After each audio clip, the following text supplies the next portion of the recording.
The stars looked different from this part of space. Captain Olivia Banks noticed this as she stood on the bridge of the United Earth Federation ship Intrepid. After 3 years exploring the Andromeda cluster, even the stars had become strange. To her, she ran her hand through her short gray hair and sighed. "Captain, we're picking up something," said Communications Officer Peter Wright. His voice was tense. Multiple ships approaching from Sector 7. Olivia straightened her blue uniform. "Show me." The main screen flickered to life. 12 ships moved in perfect formation. They were unlike anything Olivia had seen before.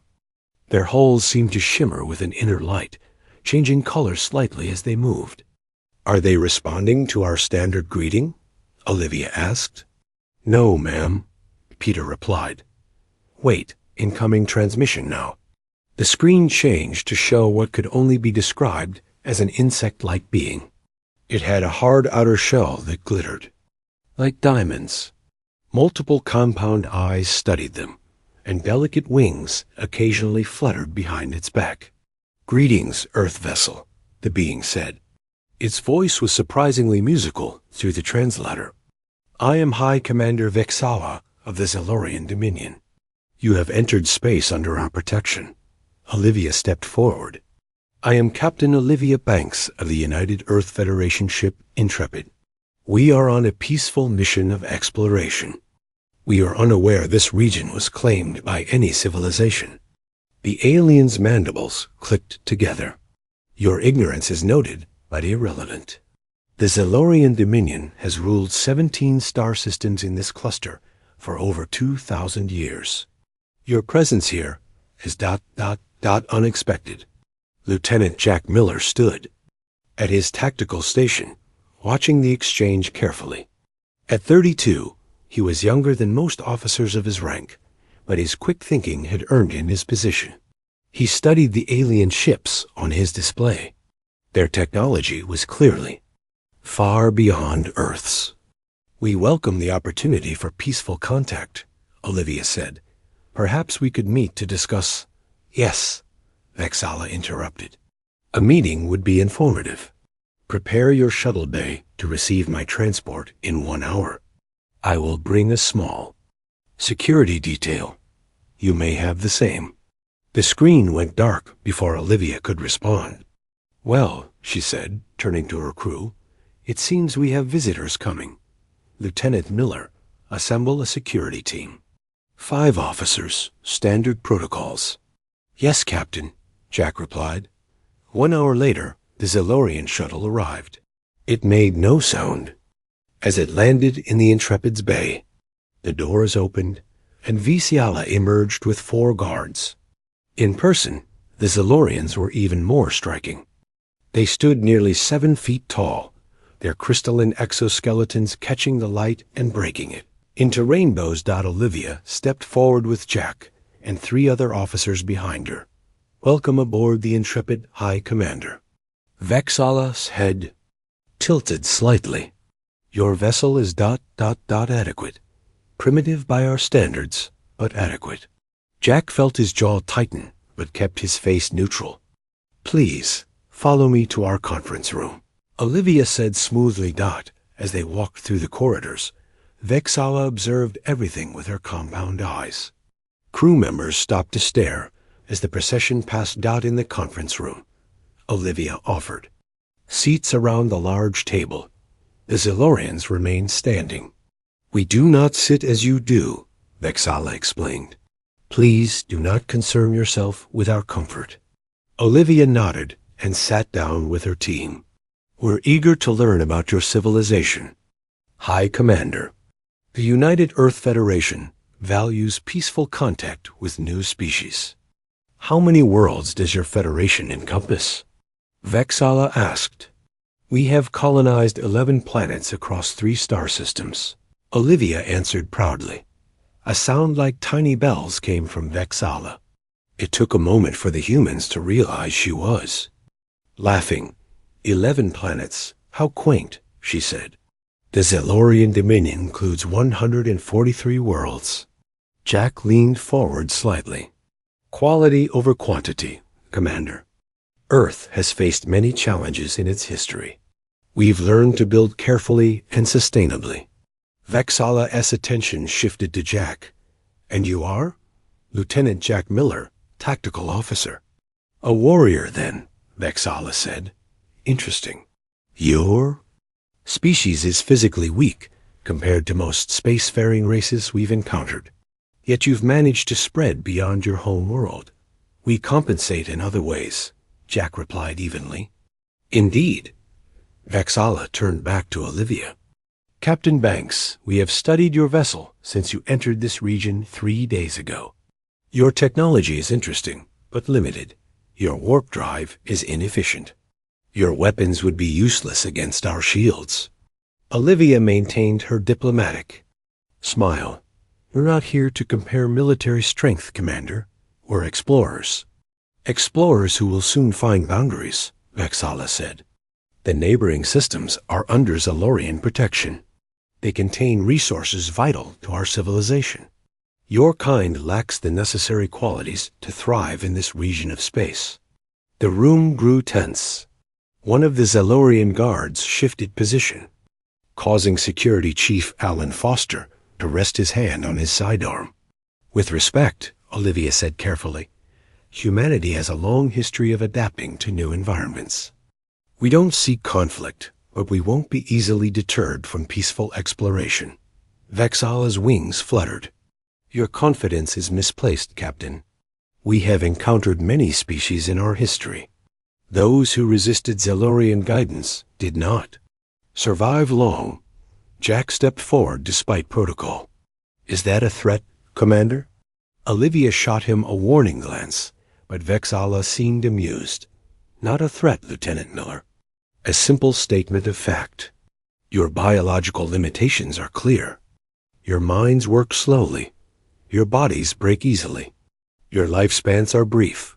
The challenges of this region would overwhelm you. Jack met her compound gaze steadily. Humans have overcome countless obstacles throughout our history. We'd prefer cooperation, but we won't be dismissed based on your assumptions. Vexala moved closer to Jack, her crystalline form towering over him. The Zalorian guards tensed, as did the human security team. Your confidence interests me, Lieutenant, Vexala said. Perhaps a demonstration would be educational for both. Our species. What kind of demonstration? Olivia asked cautiously. A series of challenges, Vexala replied, her eyes still fixed on Jack. To determine if humans truly have the capacity to exist in this region of space. Jack didn't look away. And if we succeed? Then we would reconsider our position, Vexala said. But you will not succeed. No human could win against Zalorian might. Your technology, your biology, your very minds are inferior. The room fell. Silent. Olivia was about to speak when Jack's voice cut through the tension. Let's begin and find out. Vexala's mandibles clicked rapidly. Boldness. Another human trait that often leads to destruction. She turned to Olivia. Your lieutenant has accepted my challenge, Captain. I will transmit the details to your ship. In 12 hours, prepare your best representative. This isn't, Olivia began. I accept, Jack interrupted. On behalf of humanity, Vexala made that bell-like laughing sound again. Then it is settled. We shall see what humans are truly capable of, Lieutenant Miller, though I suspect we already know the answer. The Zalorians left without further ceremony. As the conference room door closed, Olivia turned to Jack with fury in her eyes. What the hell were you thinking, Lieutenant? You can't just volunteer for an alien challenge without authorization. Jack met her gaze. With respect, Captain, she was never going to take us seriously. If we backed down now, humanity would be pushed out of this entire sector without a chance to prove ourselves. Olivia ran a hand through her hair in frustration. And you think you can win these challenges?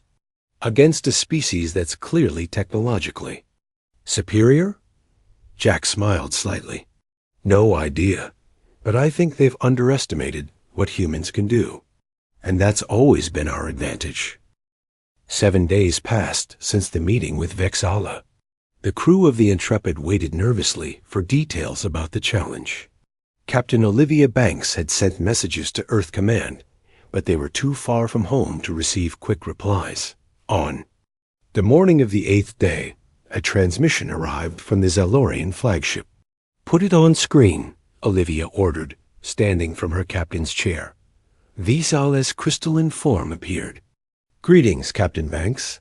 I trust your lieutenant has been preparing himself." "That would be difficult without knowing what he's preparing for," Olivia replied coolly. "Of course." Vexala's mandibles clicked in what the humans now recognized as amusement. "I am transmitting the full details of what we call the Proving, a series of 5 challenges that will determine whether humans will be permitted to establish any presence in the Thanatos sector." Data began flowing into the Intrepid's computers. 5 challenges? Olivia asked.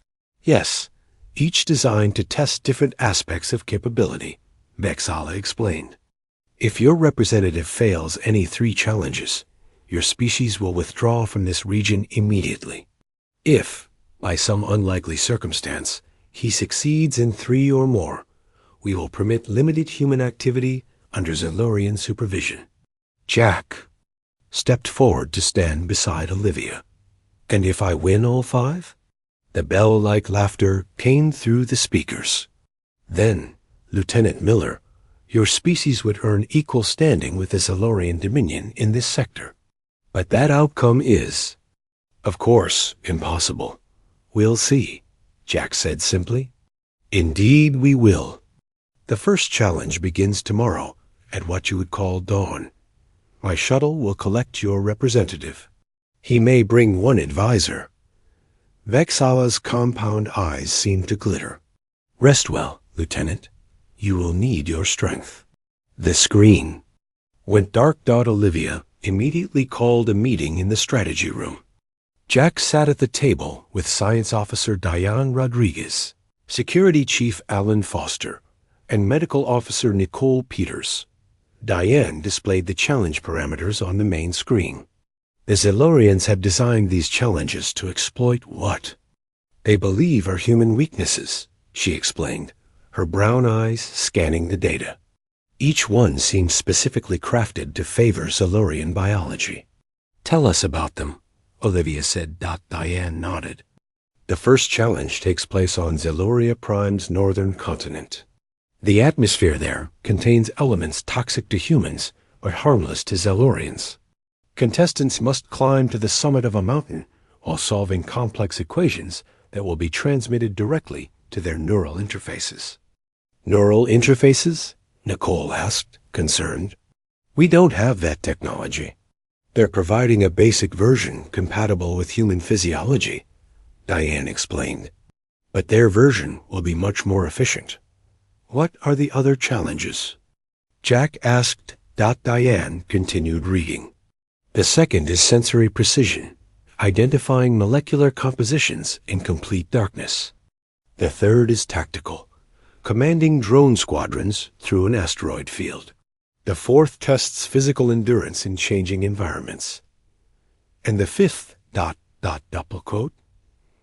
She paused, frowning. "What is it?" Olivia prompted. "They call it evolutionary potential.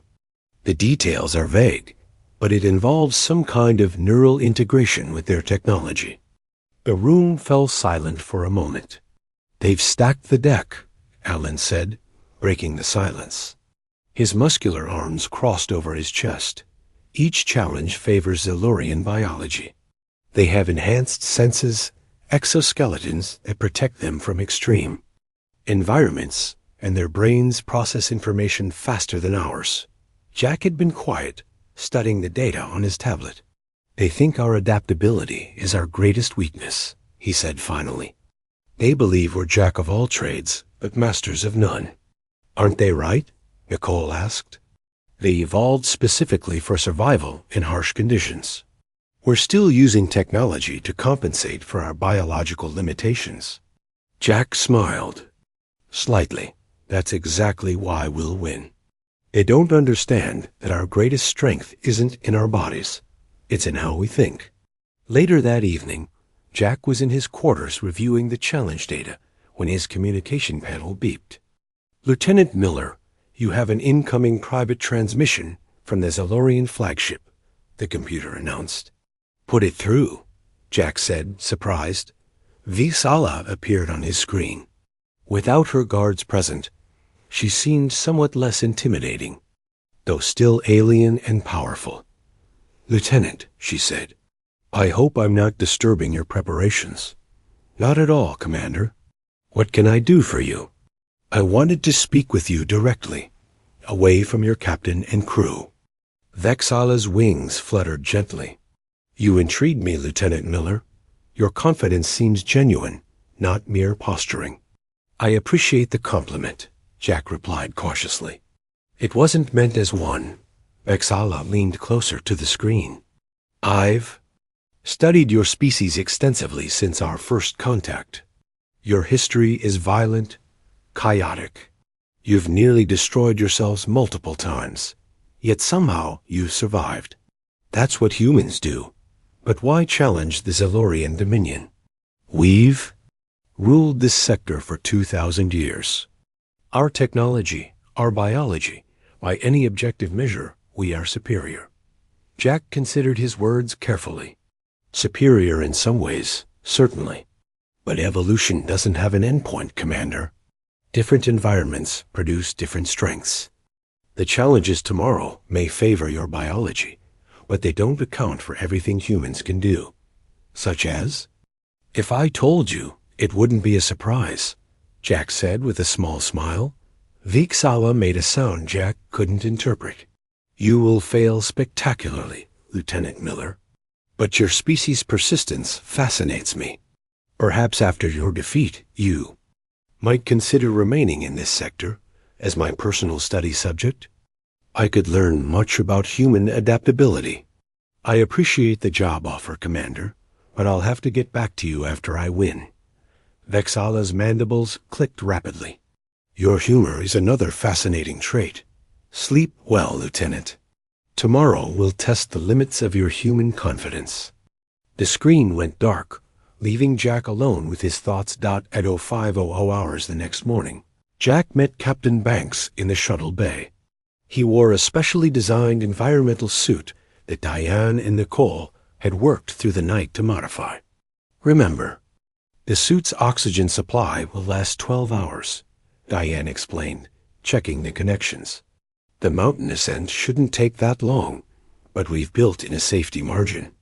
The neural interface might cause headaches, Nicole added, adjusting a small device at the base of Jack's skull. If the pain becomes severe, you can deactivate it by pressing here. She showed him a switch on his wrist controller. Olivia stepped forward. I'll be monitoring from the advisor's station. I can't interfere directly, but I'll be there. Jack nodded. Thank you, Captain. Jack, Olivia said quietly, you don't have to do this. We could try to negotiate. No, Jack interrupted. Vexala made it clear. Either we prove ourselves, or we leave, and I'm not ready to turn around and go home. The Zalorian shuttle arrived precisely at dawn. A Zalorian guard emerged and gestured for Jack and Olivia to board. As they approached the shuttle, Jack felt a mix of fear and determination. Everything he'd trained for in his career had prepared him for exploration, for first contact, for representing humanity, but nothing had prepared him for a direct competition against an alien species that considered humans inferior. Ready? Olivia asked quietly. Jack took a deep breath and nodded. Let's show them what humans can do. They boarded the shuttle, and moments later, they were heading toward SciFiPrime, where the first challenge waited. The Zalorian shuttle landed on a flat area at the base of Mount Vexath. When the doors opened, Jack felt the first bite of the alien world's atmosphere against his exposed skin. His environmental suit sealed automatically, and he took a careful breath of filtered air. SciFiPrime was beautiful in a harsh way. The sky was a deep purple color, and 3 small moons were visible despite the daylight. The mountain before them rose sharply, its peak hidden in swirling clouds. Vexala waited for them with a small group of Zilorians. Next to her stood another Zilorian who was slightly smaller but had more elaborate markings on his exoskeleton. Lieutenant Miller, Captain Banks, Vexala greeted them. Welcome to SciFiPrime. This is Sub-Commander Corval, who will be your opponent today. Corval's compound eyes studied Jack with obvious curiosity. I have never competed against a human before. This will be informative. Jack nodded respectfully. Good luck to you. The challenge is simple, Vexala explained. You will both climb to the summit of Mount Vexath. Throughout the climb, mathematical equations will be transmitted to your neural interfaces. You must solve them correctly to proceed. The first to reach the summit with at least 70% accuracy in there. Solutions will be declared the winner. What's the atmospheric composition? Olivia asked, looking at the datapad she had brought. Breathable for Zilorians, toxic for humans, Vexala replied. Your environmental suits should provide adequate protection, though they will make the climb more difficult. Jack looked up at the mountain. It was steeper than any he had climbed on Earth, with jagged rocks and sections that appeared almost vertical. The neural interface is active, a Zilorian technician announced after checking. Both competitors. You may begin when ready, Vexala said. Corval immediately moved toward the mountain, his multiple limbs finding handholds easily. Jack took a deep breath and followed. The first hour of climbing was manageable. Jack's suit protected him from the harsh atmosphere, but it also made him sweat heavily inside. The neural interface sent the first set of equations directly to his mind, peering as glowing symbols in his vision. Jack solved them while finding his next handholds. The equations were complex, but nothing beyond his training. He had been both an athlete and an engineer before joining the space service. Halfway up the mountain, the real challenges began. The temperature dropped suddenly, and ice formed on the rocks. Corval moved ahead easily, his exoskeleton providing natural insulation. Jack's fingers began to grow numb despite his suit's heating system. Heart rate elevated. Body temperature decreasing.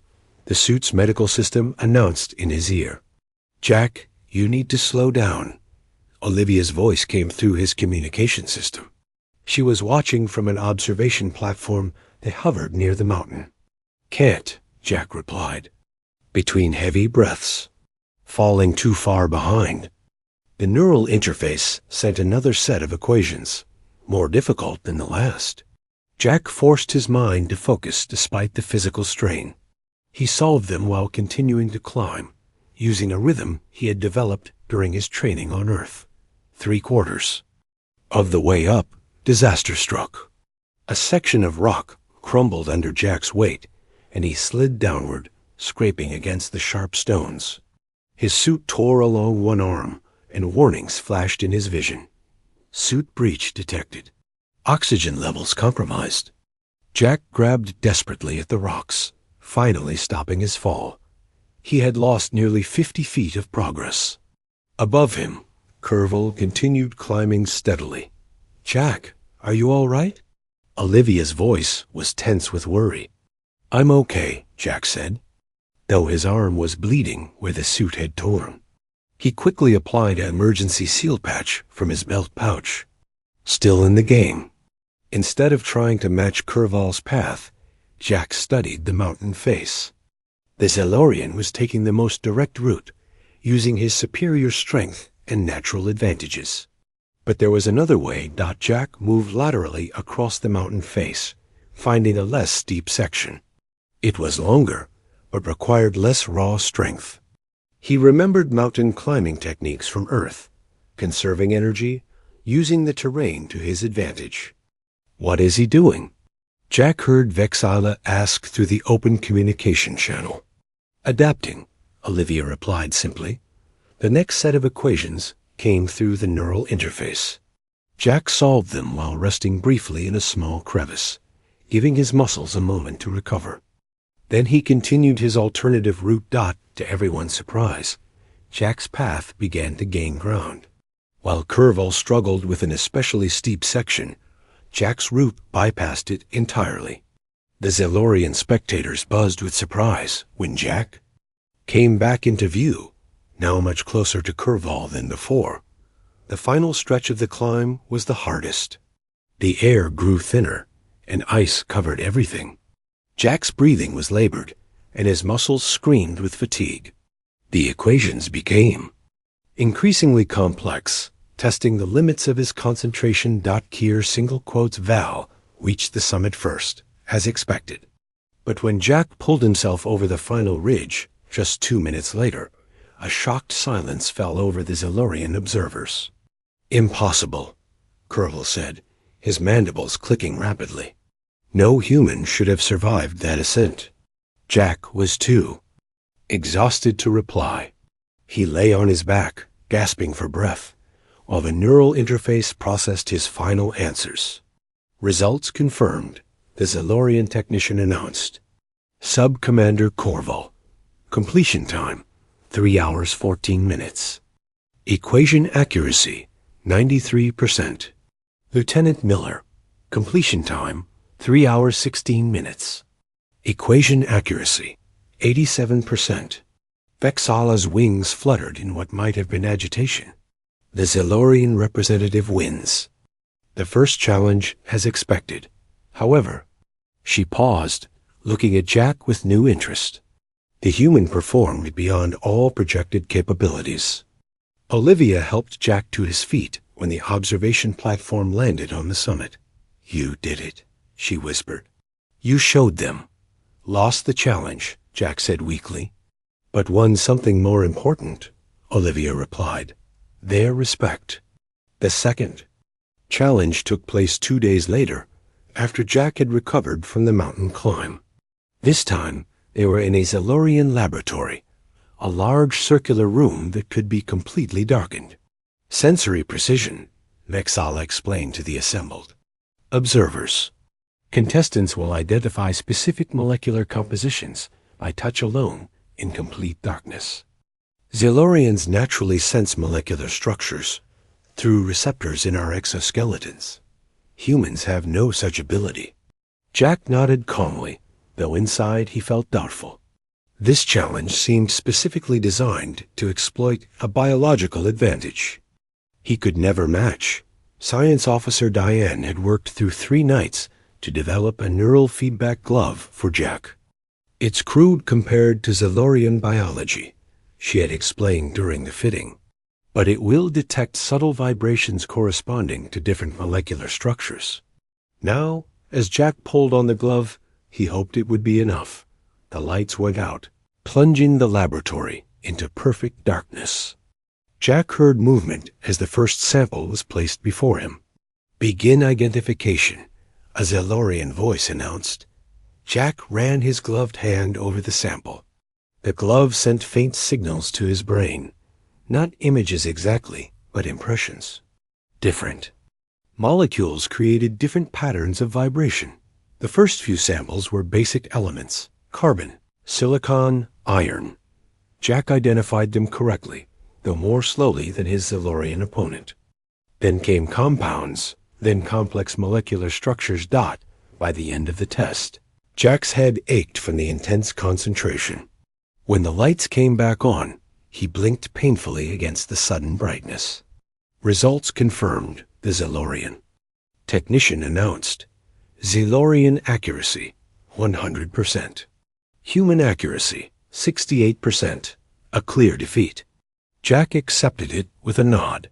"The human loses the second challenge," Vexala declared. She looked at Jack with her compound eyes. "Yet again, you exceeded our predictions for human capability. No human should have scored above 30% without natural sensory organs." "One victory, one defeat," Jack said, removing the glove. 3 challenges remain. Vexala's mandibles clicked. Indeed, the next challenge is tactical. Perhaps more suited to human thinking, though I doubt it will change the final outcome. As they left the laboratory, Olivia walked beside Jack. "You're changing their minds," she said quietly, "even in defeat." Jack nodded. "That's the real challenge here. Not winning each test, but proving we belong. The tactical challenge begins tomorrow," Olivia reminded him. "Command of drone squadrons through an asteroid field. That's more your territory." Jack smiled for the first time in days. "Yes, it is." The third challenge took place on a Zellorian command ship orbiting an asteroid field. Jack stood before a large holographic display showing hundreds of spinning rocks of various sizes. Nearby, his Zellorian opponent, Major Zexul, waited at an identical control station. "The tactical challenge is simple," Vixala announced to the observers. "Each contestant will command a squadron of 12 drone ships. Your objective is to secure territory within the asteroid field by establishing control points on key asteroids. The one who controls the most territory after 1 hour wins." Jack studied the control interface. It was similar enough to human systems that he could operate it without much difficulty. "The Zellorian contestant will, of course, have the advantage," Vexala continued. "Our minds process three-dimensional space more efficiently, and Major Zexul is one of our most decorated tactical officers." Jack said nothing, focusing instead on memorizing the asteroid field's patterns. During his time at the Earth Fleet Academy, he had excelled at three-dimensional chess and tactical simulations. This challenge, at least, didn't rely on biological advantages he couldn't match. "Begin," Vexala commanded. Both contestants immediately sent their drone squadrons into the asteroid field. CCL's drones moved in a perfect formation, breaking into smaller groups to target the largest asteroids. Jack watched for a moment, then adopted a different approach. Instead of going for the obvious targets, Jack sent his drones toward smaller, seemingly insignificant asteroids that formed a pattern only visible when viewed as part of the larger field. He had noticed during his study that certain small asteroids were positioned at key junction points. "What is the human doing?" one of the Zellorian observers asked. "He is ignoring the primary targets." Olivia smiled slightly, but said nothing. She had seen Jack use this strategy in simulations. 15 minutes into the challenge, Zexal had secured 8 large asteroids. Jack had secured 12 smaller ones. The score was tied, as each asteroid's value was based on its strategic position rather than its size. Then Jack made his move. He suddenly pulled 4 drones back and sent them on an irregular path through the field. The pattern made no sense to the Zellorian observers, who relied on mathematical precision in their tactics. "He's making a mistake," one commented. "Those drones will be isolated and lost." But Jack was using an old Earth naval tactic, creating a false weakness to draw in the enemy. When Zexul sent drones to intercept, Jack's remaining drones quickly moved to capture the asteroids left UNDEFENDED. Halfway through the challenge, Jack had taken the lead. Zexul's compound eyes darted rapidly as he adjusted his strategy, sending his drones on more aggressive paths. "The Zellorian is adapting," Olivia noted quietly. Jack nodded. "So must I." He introduced another element of human tactical thinking, the sacrifice play.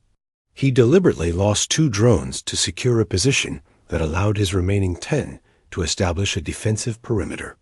It wasn't about having the most drones, but about controlling the most efficient paths through the asteroid field. The final minutes of the challenge were intense. Zexul had realized Jack's strategy and was now employing his own creative maneuvers. But he was playing catch-up, trying to counter a style of thinking that was fundamentally different from Zellorian tactical doctrine. When the final signal sounded, Jack's drones controlled 23 strategic points, while Zexul's controlled 19. The room fell silent. Vingzala's wings fluttered rapidly as she reviewed the results. "The human wins the tactical challenge," she finally announced, her voice revealing no emotion. Zexul turned to Jack and made a gesture that might have been respect. "Your approach was unexpected, not mathematically optimal, yet effective." "Sometimes the best path isn't the most obvious one," Jack replied. Vexala approached Jack, her tall form looming over him. "You cheated," she accused. "I adapted," Jack corrected, "just as humans always have." "Your tactics violated standard doctrine," Vexala insisted. Olivia stepped forward. "With respect, Commander, the rules stated the objective was to control territory. They said nothing about required tactics." Vexala's compound eyes studied Jack for a long moment. "Very well, the victory stands. But the challenges are now tied at one victory each, with one draw. The next challenge will break this unexpected deadlock." Jack knew the fourth challenge would be the hardest yet.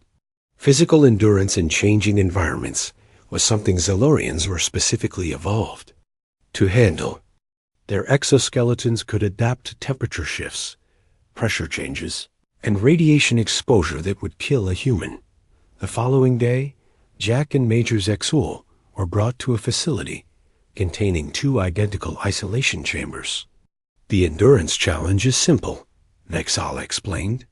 "You will each enter a chamber where gravity, temperature, radiation levels, and atmospheric composition will change randomly. The objective is to remain conscious. The last one standing wins." Olivia immediately protested. "This isn't a fair test. Zellorian physiology is naturally superior." Vexala finished for her. "Yes, that is precisely the point, Captain Banks. Space is naturally hostile to life forms. If your species cannot endure its basic challenges, you have no place among the stars." Jack placed a hand on Olivia's arm. "It's okay. I accept the terms." Medical Officer Nicole had prepared as much as possible, injecting Jack with radiation, protectants, and other treatments to help his body withstand extreme conditions. But there was only so much human medicine could do. The chambers are transparent, allowing observers to watch both contestants. Jack stepped into his chamber, wearing only a light bodysuit with monitoring sensors. The door sealed behind him with a hiss. The first hour was manageable. Temperature shifted from hot to cold, but nothing beyond what Jack had experienced in survival training. Then the real test began. Gravity increased suddenly, doubling Earth's normal pull. Jack felt his knees buckle, but remained standing. Across from him, Zexul seemed completely unaffected. Then came radiation spikes. Jack felt nauseous as invisible particles bombarded his cells. The protective drugs in his system fought against the damage, but they could only do so much. Hour 3 brought atmospheric changes. The air thinned and became thick with particles that scratched Jack's lungs with each breath. He began to cough violently. "Lieutenant Miller's vital signs are becoming unstable," Nicole reported, watching the medical display. "Can you do anything?" Olivia asked desperately. Nicole shook her head, not without removing him from the chamber. Jack would forfeit the challenge. By hour 6, Jack was struggling to remain upright. His vision blurred, and he tasted blood in his mouth. The Zellorian contestant showed signs of stress, but remained largely functional. "He needs to concede," Nicole urged. "His organs are showing signs of stress that could become permanent damage." But Jack refused to signal defeat. Instead, he focused on his breathing, using meditation techniques his grandmother had taught him. He couldn't match Zellorian biology, but he could control his mind's response to pain and stress. Hour 12 saw Jack vomiting blood when a gravity spike slammed him against the chamber wall. 3 of his fingers broke from the impact. The Zellorian observers watched with a mixture of surprise and something that might have been respect. No human has ever lasted this long, One of them noted Dot in the observation room. Captain Banks fought to maintain her composure. "This isn't a test," she protested to Vexala. "This is torture. This is reality," the High Commander replied. "The universe does not care about comfort or fairness." Inside the chamber, Jack retreated deeper into his mind. The pain was there, but he observed it without allowing it to consume him. Time stretched and compressed. He lost track of how long he had been inside. When the 24-hour mark arrived, both contestants remained conscious, though Jack was barely so. Vexala finally signaled the end of the challenge. "A draw," she announced, her voice revealing genuine surprise. Both contestants have demonstrated exceptional endurance. Medical teams rushed into both chambers. Nicole immediately began treating Jack's injuries, her face tight with concern. "The final challenge begins tomorrow," Vexala announced, her compound eyes fixed on Jack's battered form as he was helped from the chamber. "Evolutionary potential. We shall see if your species truly has any." That night, as Nicole treated Jack's injuries in the medical bay, Olivia sat beside his recovery bed. "Whatever happens tomorrow," she said quietly, "you've already proven them wrong." Jack managed a smile through swollen lips. "Tomorrow, I prove them right about underestimating U.S." The final challenge took place in the Zellorian Hall of Ascension, a massive amphitheater where the entire Zellorian High Council gathered to witness the conclusion. The room was circular, with rising seats surrounding a central platform. The air smelled of strange spices and hummed with the low buzz of Zellorian conversation. Jack entered slowly, still sore from the endurance test. Medical Officer Nicole had done her best to heal his injuries, but there hadn't been enough time for a full recovery. He walked with a slight limp, but kept his head high. Captain Olivia Banks walked beside him, her face tight with worry. Science. Officer Diane Rodriguez followed. Carrying equipment she had worked through the night to prepare. In the center of the amphitheater stood two identical crystalline chambers, glowing with a soft blue light. Next to them stood Vexala and Sub-Commander Turvek, who would be Jack's opponent for this final test. "Welcome to the Hall of Ascension," Vexala announced, her voice carrying to all corners of the room. "Here we will witness the final challenge. Evolutionary potential." The Zellorian audience buzzed with anticipation. This was clearly a significant event in their culture.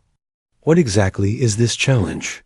Olivia asked, looking at the chambers with suspicion. "Evolutionary potential," Vexala explained, "is measured by one's ability to incorporate new information and physically adapt. These chambers contain nanites that will attempt to bond with your neural systems and expand your consciousness. The one who achieves the highest level of integration will be declared the victor." Olivia stepped forward immediately.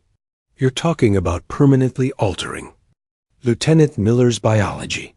That wasn't part of the agreement. All participants will be returned to their original state after the challenge," Vexala assured her, though her mandibles clicked in what the humans now recognized as deception.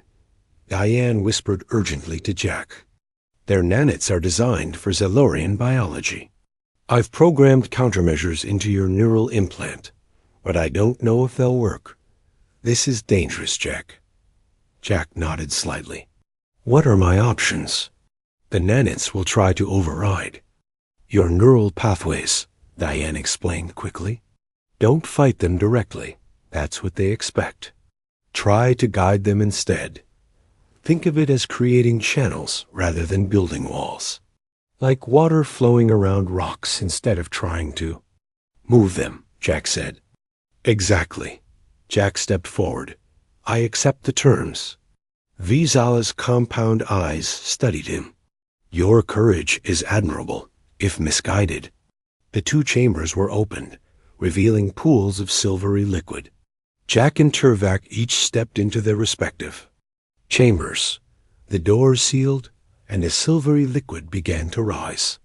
Neural integration fluid, Diane explained to Olivia as they watched. It conducts the nanites and helps them bond with nervous systems. The fluid rose until both contestants were completely submerged. Jack felt a strange tingling sensation as the nanites made contact with his skin. Through the transparent walls of the chamber, he could see the Zilorian audience watching intently. Then the nanites entered his body. It felt like thousands of tiny electric shocks. Jack's first instinct was to resist, to fight against the foreign presence. But he remembered Diane's advice. Instead of fighting, he tried to guide the nanites, creating pathways through his mind. On the neural integration displays visible to the audience, Tuvok's progress advanced steadily, reaching 67% integration. Jack's remained at 34%, then slowly declined to 28%. Vexala's wings fluttered triumphantly. The outcome seemed certain. Inside his chamber, Jack focused on what made humans different from Zilorians. Their neural networks operated differently.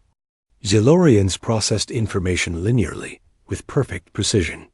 Humans thought associatively, making connections between seemingly unrelated ideas. Jack stopped trying to process the nanites the way a Zilorian would. Instead, he welcomed them into his mind, but maintained his human way of thinking. He offered the nanites access to isolated portions of his consciousness while guiding them into creating a symbiotic relationship rather than trying to control him. Suddenly, Jack's chamber began to glow with an unexpected blue light. The monitoring displays showed a new reading. Alternative neural pathway established. Alarm spread through the Zilorian ranks. This wasn't supposed to be possible. Inside the chamber, Jack felt his consciousness expanding, but not in the way the Zilorians had intended. Instead of the nanites controlling him, he was working with them, creating something new. When the chambers opened, Tuvok emerged with enhanced abilities, but remained essentially Zilorian. Jack stepped out surrounded by a faint blue aura, the nanites responding to his thoughts rather than controlling them. "What have you done?" Vexala demanded, her wings fluttering in agitation. "Adapted," Jack replied simply. "Your nanites sought to override my biology. I offered them partnership. Instead, they accepted." "This is not victory," Vexala hissed. "This is abomination." Captain Banks stepped forward. "This is humanity, Commander. We don't win by dominating. We win by connecting, by finding common ground. Your challenge proved exactly what I've been trying to tell you. Humans don't need to be the strongest or fastest. We need to be the most adaptable." The Zilorian High Council erupted in debate. Some were outraged, others fascinated. Jack stood calmly at the center, the nanites forming beautiful patterns across his skin in response to his thoughts. After a long discussion in the Zilorian language, Vexala turned back to the humans. "The High Council has reached a decision," she announced. "The final challenge results are ... inconclusive. Neither victory nor defeat can be clearly determined." "What does that mean for our agreement?" Olivia asked. "It means," Vexala replied slowly, "that we must reconsider our assessment of human potential. Your lieutenant has demonstrated capabilities we did not believe possible." 3 days later, the Intrepid received formal permission to establish human colonies in the Thanatos sector. Additionally, the Zilorian High Council requested an exchange of cultural and scientific attaches, the first step toward what would eventually become the Andromeda Concordat. The nanites were removed from Jack's system, though he retained a neural connection that allowed him to interface with Zilorian technology. This connection would prove invaluable in the years to come, as humans and Zilorians began working together. As the Intrepid prepared to depart, Vexala requested a final meeting with Jack and Captain Banks. "I declared no human could win," she admitted, her mandibles clicking softly. "I failed to understand that humans define victory differently than we do." Jack smiled. That's why we're better together than apart. There's more than one way to evolve. Indeed, Vexala agreed, extending a crystalline appendage in the human gesture of a handshake. Let us begin. The Intrepid broke orbit the next day, heading toward the area designated for the first human colony in the Thanatos sector. On the bridge, Captain Banks looked at her crew with pride. Send a message to Earth Command, she ordered. Tell them, humanity has a new home among the stars. Jack stood at his tactical station, watching the Zalorian ships that now escorted them as allies rather than adversaries. The challenge had changed him, but it had also changed the Zalorians.